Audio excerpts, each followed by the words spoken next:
僕も今回2週間前に50歳になりまして、前々からちょっとやっぱ一回ちょっとやってみたいなと思って今回決意してきました。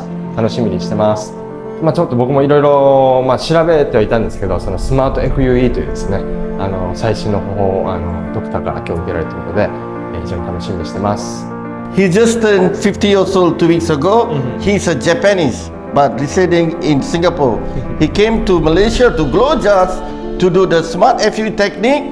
As he's not happy, he got an M shape here. Yeah, this is the beginning of the SMART FUE technique. This is the donor area here. And now we're going to do the preparation of the donor area.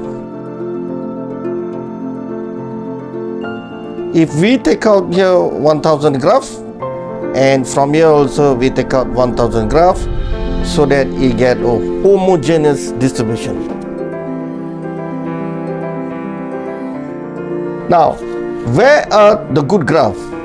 We have utilized the tool, the donor area study. We can see now here the follicle unit, they are placed randomly. We're going to select only the good graft, double, triple, to fill up in the, so that we get the result that's more natural.